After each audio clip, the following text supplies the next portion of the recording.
नमस्कार सभी लोगों को। मेरा नाम अंकिता मौर्य है। आज हम चर्चा करने वाले हैं मॉडल ऑफ मास कम्युनिकेशन के बारे में। तो देखते हैं मॉडल ऑफ मास कम्युनिकेशन क्या है। जनसंचार कहते किसे हैं तो जनता तक अपनी बात किसी माध्यम के जरिए पहुंचाने को मास कम्युनिकेशन कहते हैं।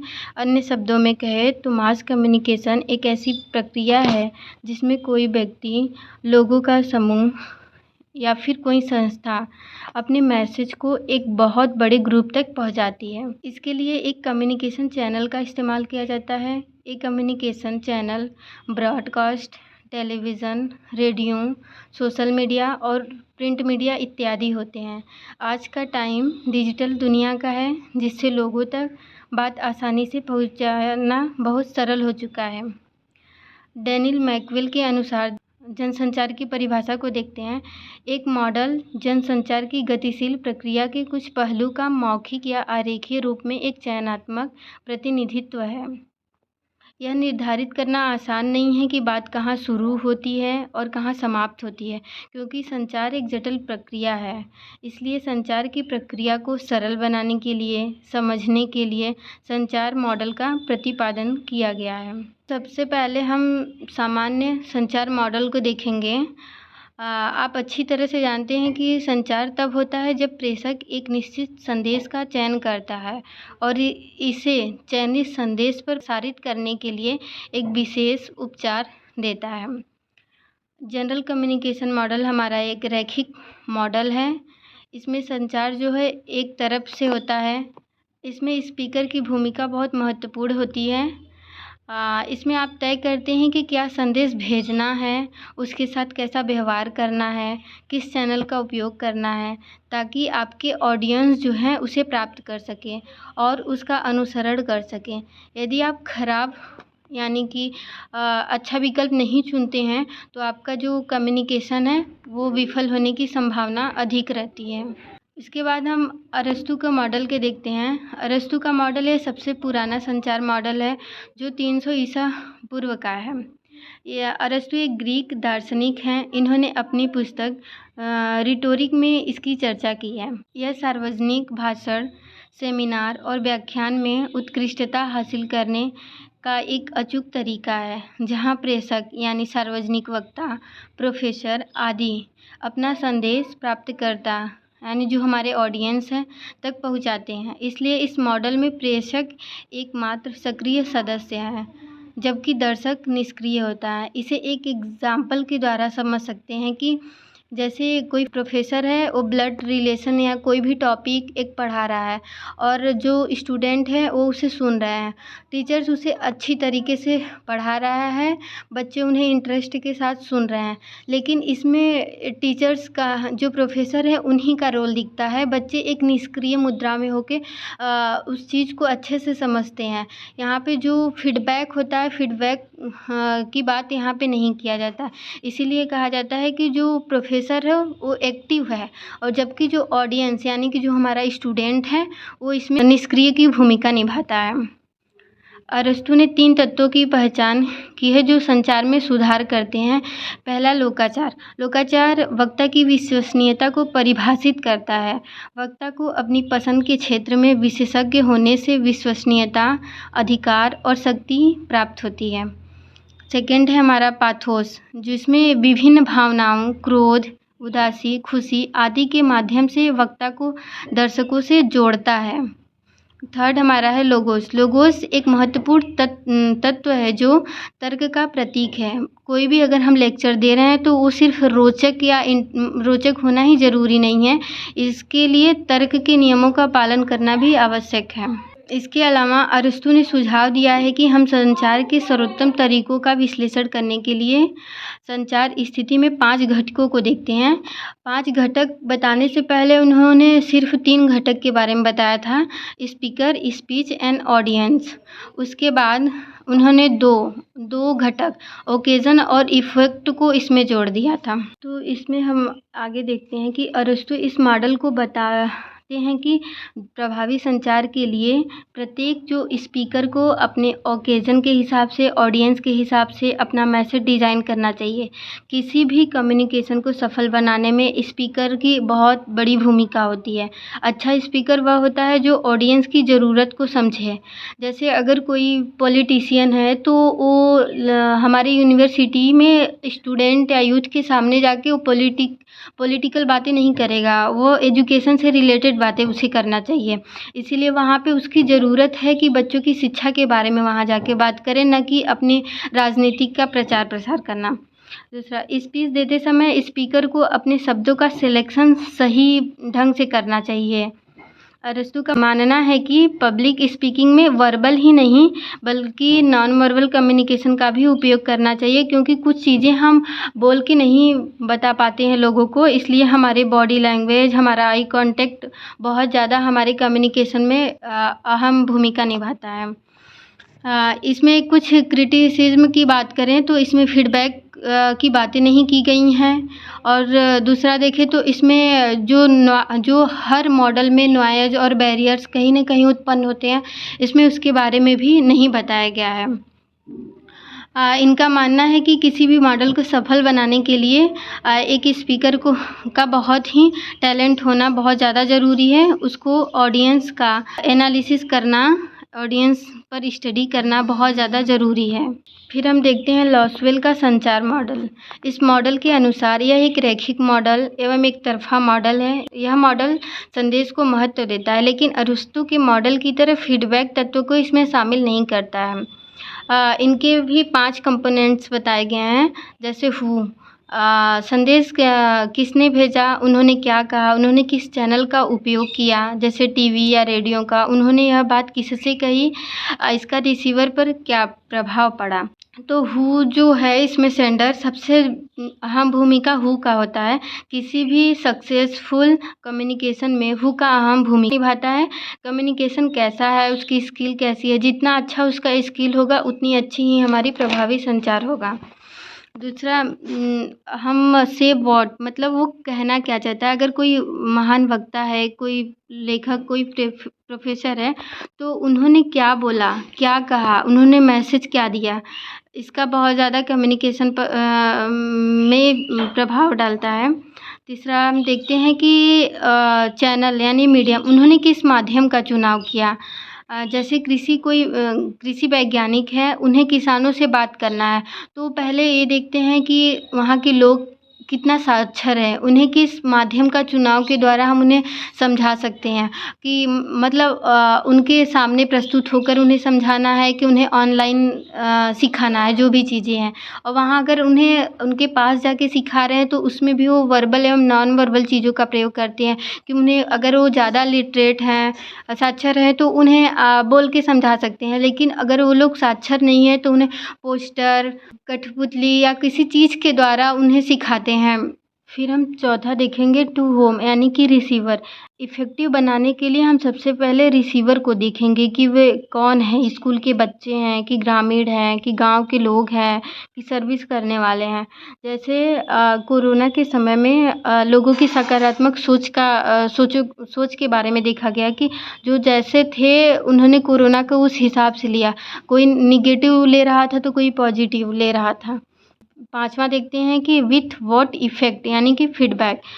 इसे हम इस तरह कह सकते हैं, अगर आगे के हमारे जो पॉइंट हैं, sender, message, medium and receiver, अगर ये सारी पॉइंट ठीक रहेगा तो हमारा इफ़ेक्ट भी अच्छा ही आएगा। हर एक element, communicator, message, medium, receiver को अपना जो रोल है वह ईमानदारी से निभाना चाहिए। इसी की वजह से ही हमारा जो संचार होगा प्रभावी होगा। अब हम नेक्स्ट मॉडल के बारे में देखते हैं, शैनन वीवर मॉडल, जो 1948 में आया था। यह शैनन और वीवर एक गणितज्ञ वैज्ञानिक थे। संचार का सबसे लोकप्रिय मॉडल शैनन वीवर मॉडल को कहा जाता है। शैनन वीवर मॉडल जिन्होंने बेल टेलीफोन प्रयोगशाला में द्वितीय विश्व युद्ध के दौरान अपना काम विकसित किया था, उनका लक्ष्य यह पता लगाना था कि संचार के लिए कौन से चैनल सबसे प्रभावी हैं। इनके जो मॉडल के 5 मेन कंपोनेंट्स थे, sender encoder, channel, decoder and receiver. Shannon और वीवर संचार प्रक्रिया में शोर की भूमिका का परिचय देने वाले पहले व्यक्ति थे।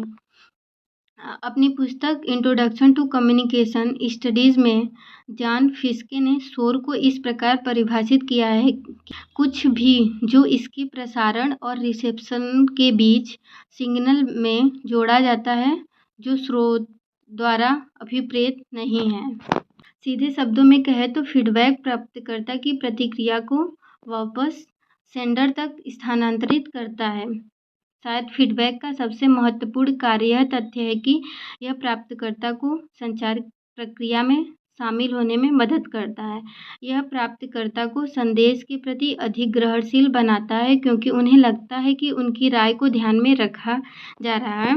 इसे हम एक साधारण उदाहरण के तौर पे इस मॉडल को समझ सकते हैं कि जैसे दो लोग मोबाइल पर बात कर रहे हैं।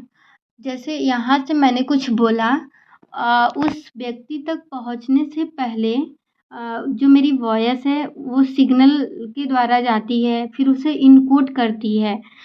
बीच में ही वो रिसीवर तक पहुँचने से पहले उसे डिकोड भी कर लेती है। जैसे ही रिसीवर उस कॉल को उठा के हेलो बोलता है, उसे डिकोड करके वो मेरे ही लैंग्वेज में वहाँ तक पहुँचाती है। लेकिन इसके जो बीच में जो भाषा चलती रहती है वो एक अपने डिकोड लैंग्वेज में रहता है, क्योंकि उस भाषा को हम समझ नहीं सकते। अच्छा, कभी कभी हमारे साथ भी कॉल पे होता है कि उधर से कुछ आवाज़ तो आ रही है लेकिन हम उसे समझ नहीं पाते हैं कि आखिर वह कहना क्या चाह रहा है। बीच में कभी कभी आवाज़ ही गायब हो जाती है या फिर अलग भाषा में सुनाई देती है, तो दैट इज़ कॉल्ड नॉइस। इसे ही कहते हैं नॉइस, जो हमारा इस मॉडल में सबसे अलग तरीके से इसको बताया गया है। या इसे एक और एग्जांपल के द्वारा समझ सकते हैं। जैसे हमने मार्केट में कुछ लेने गए और तभी हमारे घर से कॉल आता है कि ये सामान लेते आना, और लेकिन हमको वो ठीक तरीके से सुनाई नहीं देता है शोर की वजह से। फिर भी हमको लगता है यही कह रही हूँ, हाँ हाँ कह के लेते आएंगे और उसे ले लेते हैं। जब आते हैं तो पता चलता है कि घर वालों ने ये नहीं ये बोला था लाने को। तो वहाँ पे जो मैंने गलत चीज़ें उठा के लाया, जो मैंने गलत सुना, वो हमारा नॉइज़ है। यह एक सिंपलेस्ट मॉडल है, एक लाइनर कम्युनिकेशन है, मोर इफ़ेक्टिव होता है इंटरपर्सनल कम्युनिकेशन में पब्लिक कम्युनिकेशन से ज़्यादा। कम्युनिकेशन टू वे प्रोसेस होता है। इसमें शोर के बारे में कहा गया है कि जितना हम कम नॉइज़ करेंगे उतना ही हमारा कम्युनिकेशन हमारी अच्छी होगी। ऑसगुड रैम मॉडल के बारे में अब देखते हैं। यह मॉडल 1954 में प्रतिपादित किया गया था। विर्वलस्राम ने इस मॉडल में भागीदारी किया था, इसलिए इस मॉडल को ऑसगुड एवं श्रमन मॉडल के नाम से जाना जाता है। ऑसगुड श्रम मॉडल संचार का एक गोलाकार मॉडल है जिसमें संदेश हमारा दोनों दिशाओं में होता है। इस मॉडल में प्रेषक और प्राप्तकर्ता के बीच कोई अंतर नहीं होता। दोनों पक्ष समान रूप से संदेश को इनकोडिंग और डिकोडिंग दोनों ही करते हैं।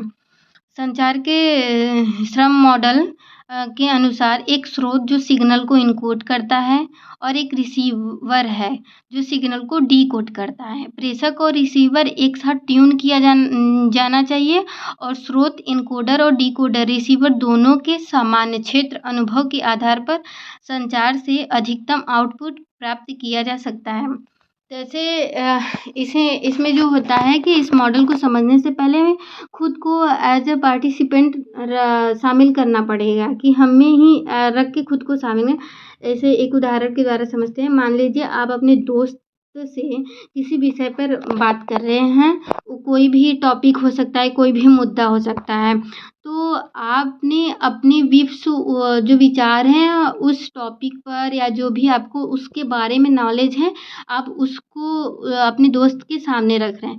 फिर दोस्त को जो भी चीज़ें उस चीज़ के बारे में पता है वो आपको वो चीज़ें बता रहा है। यानी कि एक तरह से कह सकते हैं ये डिस्कशन का बहुत अच्छा प्लेटफॉर्म होता है। ऑसगुड मॉडल जो हमारा है डिस्कशन के लिए बहुत ही अच्छा है, क्योंकि हम इसमें अपनी विचारों का आदान प्रदान करते हैं।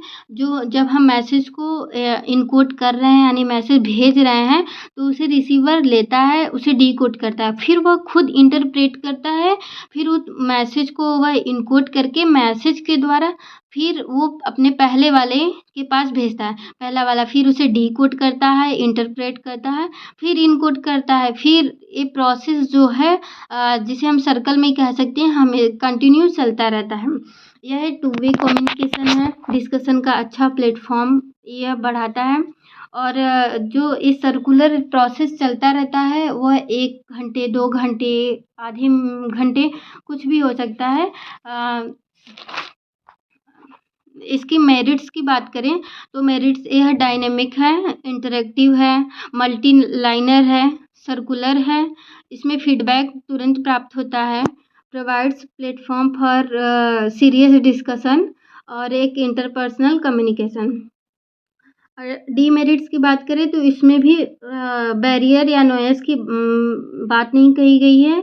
Level of understanding not always same, मतलब जो हमारे समझने की शक्ति होती है हमेशा सेम नहीं इसमें होती है, बताया गया है।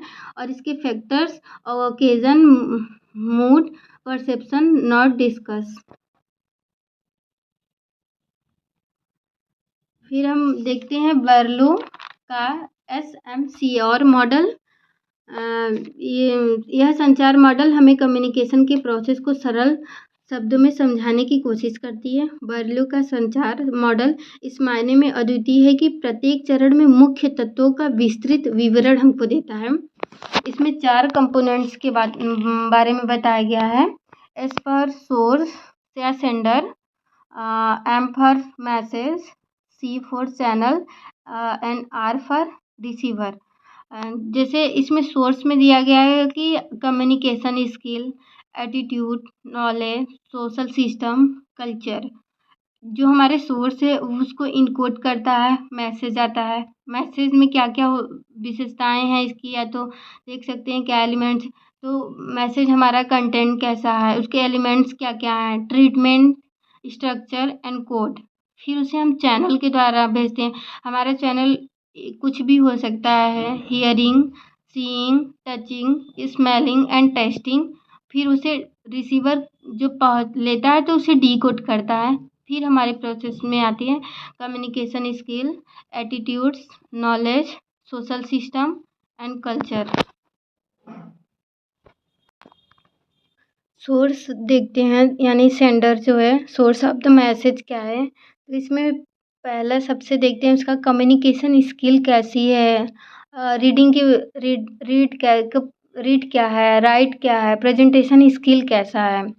फिर उसका एटीट्यूड की बात करें तो कुछ लोग सकारात्मक बातें करते हैं, कुछ लोग नकारात्मक। किसी चीज़ को सोचने का उसका तरीका कैसा है, एटीट्यूड्स पे हमारे डिपेंड करता है। फिर नॉलेज कैसा, हर क्षेत्र में सबका अलग अलग ज्ञान होता है, तो जिस क्षेत्र में जो स्पेशलिस्ट होता है उसका उस विषय में ज्ञान अच्छा होना चाहिए।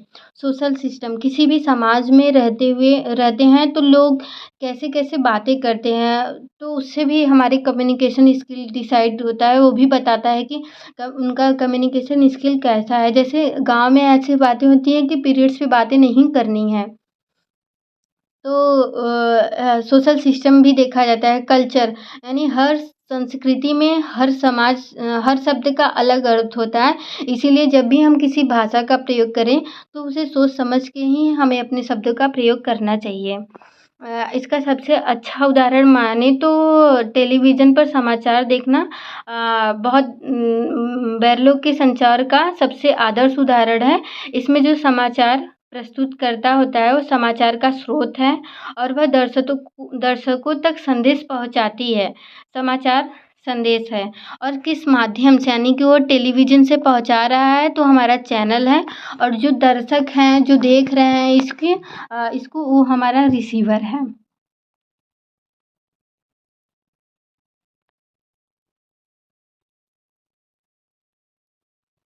फिर हम देखते हैं लास्ट है मेरा लिगन्स मॉडल। लिगन्स 1961 द्वारा संचार परिभाषा पर चर्चा के अनुसार संचार एक ऐसी प्रक्रिया है जिसके द्वारा दो या दो से अधिक लोग विचार, तथ्यों, भावनाओं, विचारों को इस तरह आदान प्रदान करते हैं कि उनमें से प्रत्येक को संदेश के अर्थ, इरादे और उपयोग के स्पष्ट समझ हो जाती है। इस प्रकार लिगन्स द्वारा संचार के कुछ कंपोनेंट्स हैं जिसमें है कम्युनिकेटर, वह बोल क्या रहा है, कम्युनिकेटर यानी कि हमारा सेंडर है जो स्पीकर है।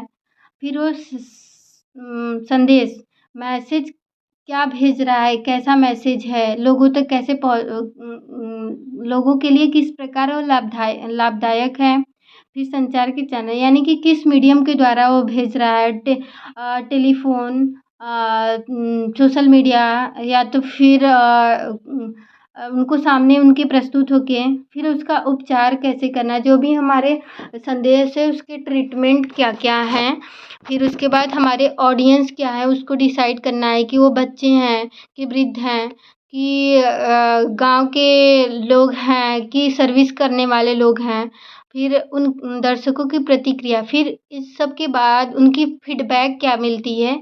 इस लास्ट हमारा कंपोनेंट्स है कि फीडबैक, ऑडियंस से हमको क्या फीडबैक मिल रहा है।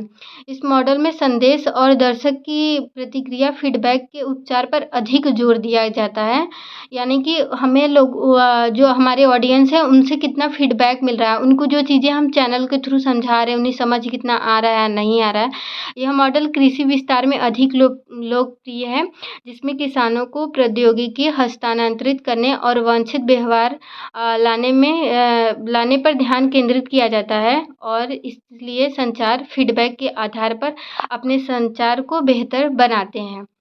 सेम एग्जांपल है कि जो हमारा ग्रीन रिवॉल्यूशन है इसीलिए सक्सेसफुल हुआ था क्योंकि हमने उसमें अच्छे चैनल का उपयोग किया था। अच्छे चैनल से ये समझ सकते हैं कि जो हमारे गांव के लोग हैं उनको उनके पास जाके उन्हें वर्बली नॉन वर्बली चीज़ों से उन्हें समझाया, तब जाके हमें ग्रीन रिवॉल्यूशन में अच्छी कामयाबी प्राप्त हुई थी। निष्कर्ष की बात करें तो वास्तविक जीवन में संचार इतना ही जटिल है, इसे संचार मॉडल द्वारा वास्तव में प्रस्तुत नहीं किया जा सकता है, लेकिन वे संचार की प्रक्रिया के चरणों की जांच करने में मदद करते हैं ताकि हम बेहतर ढंग से समझ सकें कि हम कार्यस्थल और उसके बाहर दोनों जगह कम्युनिकेट कर सकें। संचार मॉडल का उपयोग हमें बेहतर निर्णय लेने में मदद करता है और हमें एक सफल संचारक बनने में सक्षम बनाता है। Thank you.